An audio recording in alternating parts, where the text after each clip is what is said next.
Hello friends, welcome to my channel study for you. So guys, जैसा कि आज जो आपका एसएससी जीडी का 13 फरवरी के सेकंड शिफ्ट का एग्ज़ाम हो गया है दोस्तों, जिसका जो है मैं आपको बिल्कुल 100% एक्यूरेट आंसर के साथ जो है इस वीडियो में बताऊँगा।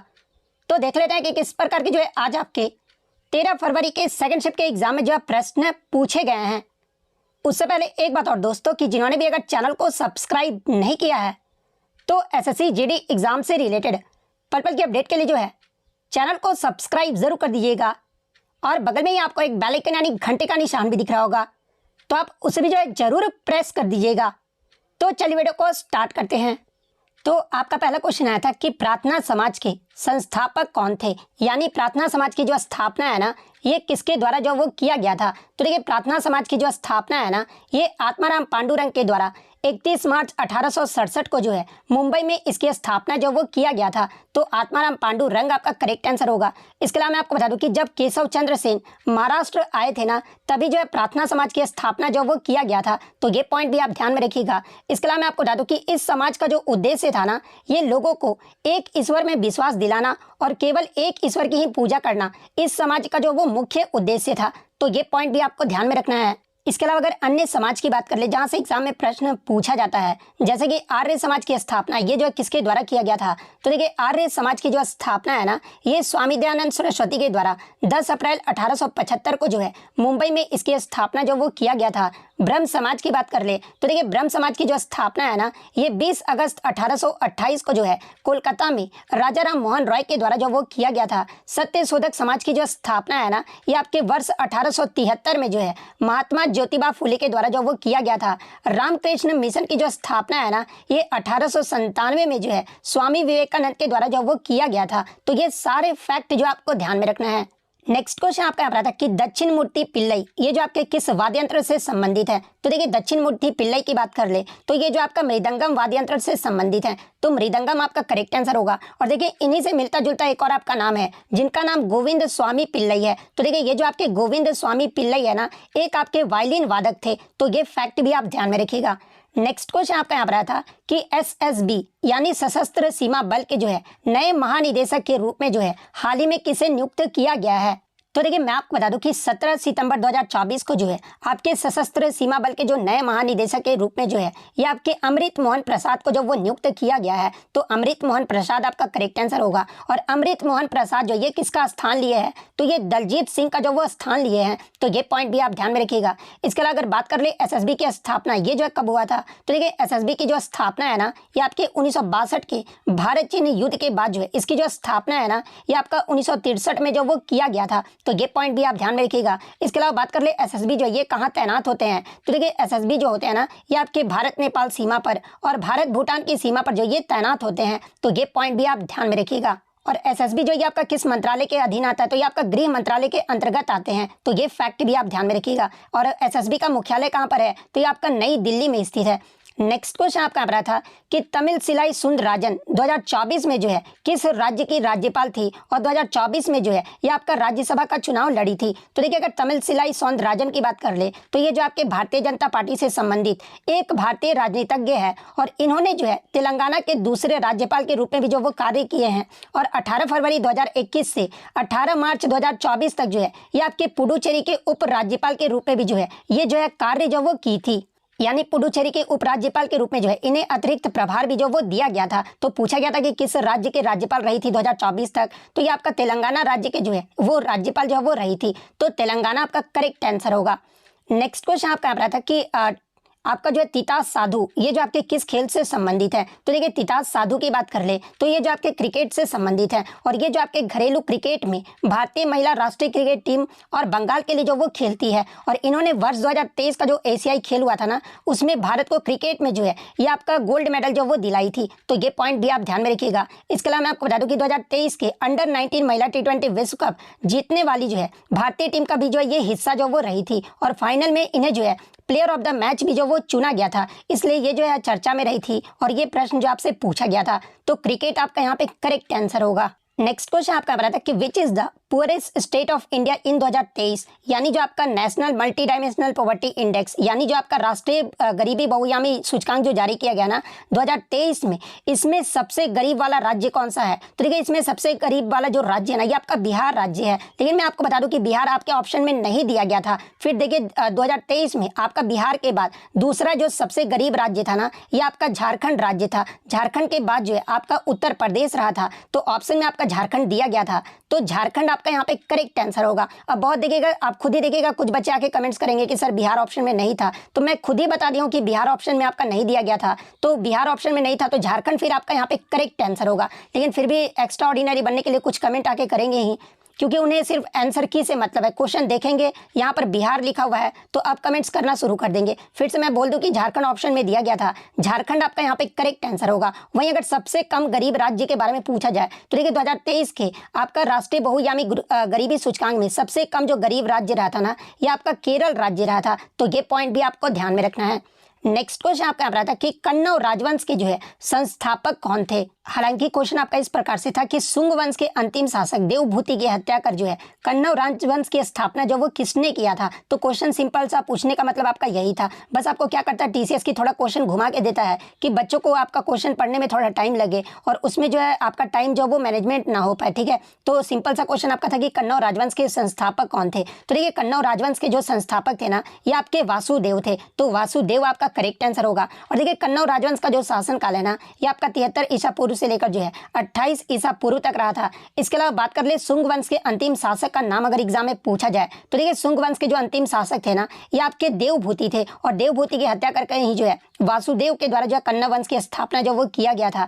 इसके अलावा मैं आपको बता दूं कि कन्नौज वंश के जो अन्य राजा की अगर मैं बात कर लूँ तो देखिए भूमि मित्र, इसके अलावा नारायण और सुशर्मन जो थे ना ये आपके कन्नौज वंश के जो है ये आपके राजा थे, और कन्नौज वंश का अंत करके जो है ये आपका सातवाहन वंश के ने जो वो शासन किया था। तो ये पॉइंट भी आपको ध्यान में रखना है। यानी अगर एग्जाम में इस प्रकार से भी आपका क्वेश्चन पूछा जाएगा कि शुंग वंश के बाद कौन सा वंश आया था तो ये आपका कन्नौज राजवंश आया था, और शुंग वंश से पहले कौन सा वंश था तो ये आपका मौर्य वंश था, और मौर्य वंश की जो स्थापना ये किसके द्वारा किया गया था तो ये आपके जो आपका यानी कि इसको जो शुंग वंश की जो स्थापना है ना तो मौर्य वंश की स्थापना तो ये आपके चंद्रगुप्त मौर्य के द्वारा किया गया था, लेकिन शुंग वंश की जो स्थापना है ना ये मौर्य वंश के अंतिम शासक की हत्या करके ही जो है पुष्यमित्र शुंग के द्वारा जो है शुंग वंश की स्थापना जो वो किया गया था। तो ये पॉइंट भी आप ध्यान में रखिएगा।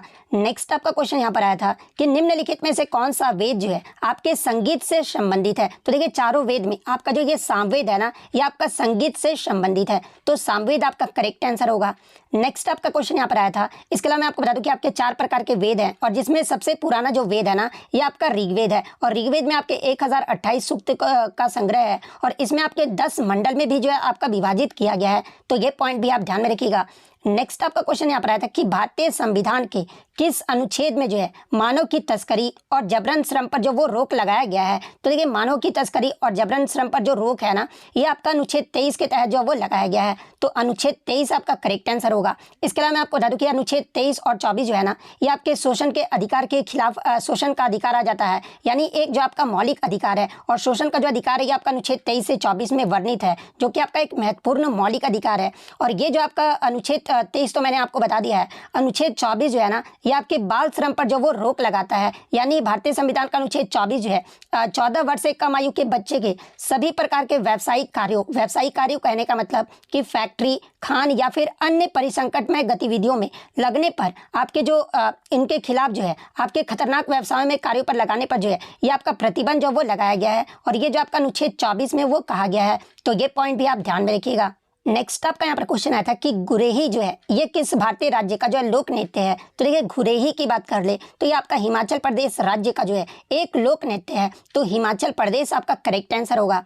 नेक्स्ट आपका क्वेश्चन यहाँ पर आया था कि भारत के किस पड़ोसी देश में शहरी जनसंख्या जो है ना ये प्रतिशत में सबसे अधिक है? तो देखिए भारत का जो आपका जो पड़ोसी देश है ना चाइना, इसका जो शहरी जनसंख्या है ये आपका सबसे अधिक है, लेकिन बच्चे ने बताया कि चाइना ऑप्शन में नहीं दिया गया था तो फिर आपका भूटान दिया गया था। तो देखिए भूटान जो है ना ये भारत का सबसे अधिक शहरी जनसंख्या प्रतिशत वाला जो है ये आपका पड़ोसी देश है, तो भूटान आपका यहाँ पे करेक्ट आंसर होगा। मैं पहले ही आपको बता दिया कि चीन ऑप्शन में आपका नहीं दिया गया था, अगर चीन ऑप्शन में दिया रहता तो चीन आपका करेक्ट आंसर होता, लेकिन आपका चीन ऑप्शन में नहीं दिया गया था, भूटान आपका यहाँ पे करेक्ट आंसर होगा। नेक्स्ट आपका यहाँ पर क्वेश्चन आया था कि the process where water from ऑकर्स and rivers turn into vapour is called, यानी वह प्रक्रिया जिसमें महासागरों और नदियों का पानी जो है वाष्प में बदल जाता है, ये जो क्या कहलाता है? तो देखिए ऐसे प्रक्रिया को जो है ये आपका इवापोरेशन यानी वाष्पीकरण कहा जाता है, जिसमें महासागर और नदियों का जो पानी है ना ये आपका वाष्प में बदल जाता है। तो वाष्पीकरण आपका करेक्ट आंसर होगा। नेक्स्ट आपका क्वेश्चन यहाँ पर आया था कि जब कोई व्यक्ति सार्वजनिक वस्तुओं के लिए कुछ भी भुगतान नहीं कर रहा हो तो इसे जो है किस रूप में जाना जाता है? जहाँ पे ऑप्शन में आपका निजी वस्तुएं, गैर बहिष्कृत वस्तुएं, इसके अलावा प्रतिद्वंदिता और फ्री राइडर जो वो दिया गया था। तो देखिए मैं आपको बता दूं कि जब कोई व्यक्ति सार्वजनिक वस्तुओं के लिए कुछ भी भुगतान नहीं कर पा रहा है ना तो इसे जो आपका फ्री राइडर जो वो कहा जाता है। तो फ्री राइडर आपका यहाँ पे करेक्ट आंसर होगा। यानी मैं आपको बता दूं कि इसी समस्या को जो आपका फ्री राइडर या फिर मुफ्तखोरी के रूप में भी जो वो जाना जाता है। और ये समस्या कब होता है? तो देखिए ये जो आपका आर्थिक समस्या तब होता है जब व्यक्ति अपने किराए का हिस्सा या फिर वहां कुछ की भुगतान के बिना सार्वजनिक संसाधनों का लाभ नहीं उठा पाता है। इस कारण ये जो आपका समस्या जो है ना ये आपका उत्पन्न होता है। इसके अलावा सार्वजनिक वस्तुएं जो है ये आपका गैर बहिष्कृत या फिर गैर प्रतिद्वंदी होती है, इसलिए ऐसी स्थिति जो वो पैदा हो सकती है जहां सार्वजनिक वस्तुओं की आपूर्ति जो है ये कम हो सकता है और ये समस्या जो है किसी भी समुदाय में देखने को जो वो मिल सकता है। तो फ्री राइडर आपका करेक्ट आंसर होगा। नेक्स्ट क्वेश्चन आपका रहा था कि किसी राज्य का मुख्य सचिव यानी चीफ सेक्रेटरी जो है ना ये कौन होते हैं? तो देखिए किसी भी राज्य का जो मुख्य सचिव है ना उस राज्य के सबसे वरिष्ठ प्रशासनिक अधिकारी होते हैं। मुख्य सचिव जो है ये आपके भारतीय प्रशासनिक सेवा यानी IAS के जो वो अधिकारी होते हैं और मुख्य सचिव को जो है ये आपके राज्य के मुख्यमंत्री के द्वारा जो है इन्हें जो वो नियुक्त किया जाता है। नेक्स्ट आपका क्वेश्चन आया था कि if an object speed is constant and it's moving in a straight line then its acceleration is, यानी यदि किसी वस्तु की गति स्थिर है और वह एक सीधी रेखा में चल रही है तो उसका जो त्वरण होगा ना ये कितना होगा? तो देखिए इसका जो त्वरण यानी एक्सेलरेशन जो होगा ना वो शून्य होगा। और शून्य इसलिए होगा क्योंकि त्वरण वह दर होता है जिस पर समय के साथ वेग जो है आपका बदलता है और यदि वेग आपका स्थिर है तो वेग में आपका कोई जो है परिवर्तन जो वो नहीं होता है, इसलिए आपका जो त्वरण होगा ना वो आपका जीरो होगा यानी शून्य होगा। तो जीरो आपका यहाँ पे करेक्ट आंसर होगा। नेक्स्ट अगर हम लोग हिंदी की बात करें तो हिंदी में आपका पेड़ का प्रवाची शब्द पूछा गया था। तो देखिए पेड़ का जो प्रवाची शब्द होता है ना ये आपका वृक्ष होता है, तरु होता है, पादप होता है, वेटप होता है, दुम होता है, मही रूह होता है, गाछ होता है, इसके अलावा दरखत होता है, बूटा होता है और रुख होता है। तो इनमें से आपका जो भी ऑप्शन में दिया गया होगा वो आपका यहाँ पे करेक्ट आंसर होगा। एक क्वेश्चन जो है बच्चे द्वारा मुझे अस्पष्ट रूप से मिला था कि एक महोत्सव के बारे में पूछा था जिसमें एक संत का नाम दिया गया था और पूछा गया था इनका जो संबंध है ना यानी संत का जो संबंध है ये किस राज्य से है? तो ऑप्शन में आपका गुजरात, राजस्थान, हरियाणा और पंजाब जो वो दिया गया था। तो अब इस संत का नाम क्या दिया गया था ये जो आप कमेंट करके जो वो जरूर बता दीजिएगा। इसके अलावा एक आपका साइंस से क्वेश्चन आया था कि आपके जो यकृत में जो है अगर इस प्रकार से होला डाल दिया जाए तो कौन सी बीमारी होगी, इस प्रकार से आपका था। तो शायद ऑप्शन में आपका हाइड्रोफिसिस इस प्रकार से दिया गया था। तो एग्जैक्ट क्या क्वेश्चन था ये भी मुझे नहीं मिल पाया है। उसके बाद आपका एक क्वेश्चन था कि व्यक्ति का नाम आपका दिया गया था और 2018 में कोई अवार्ड इन्हें जो वो दिया गया था और पूछा था कि ये जो आपके किस क्षेत्र से जो वो बिलोंग करते हैं। तो देख सकते हैं कि आपका करंट अफेयर्स 2018 से भी पूछा जा रहा है।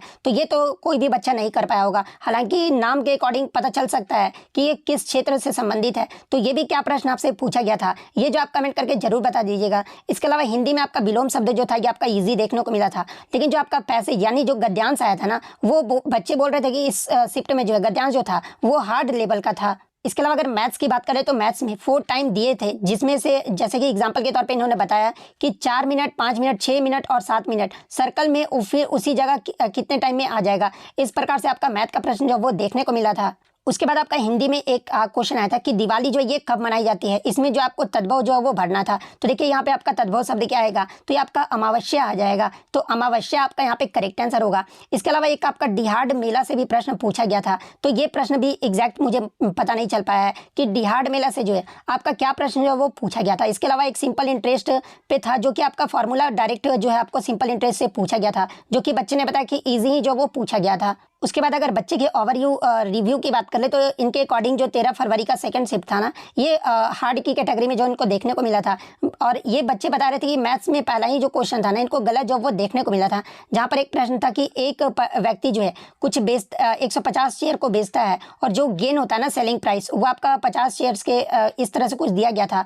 और ऑप्शन में आपका 45%, 50%, 60% और 55% दिया गया था। तो बच्चे ने बताया कि इसका जो आंसर मारे हैं ना, वो 50% जो वो सही उत्तर जो वो मारे हैं। तो आप इस क्वेश्चन को, मैथ्स को कितने जो है ऑप्शन टिक किए थे, आप ये जो है कमेंट करके जरूर बता दीजिएगा।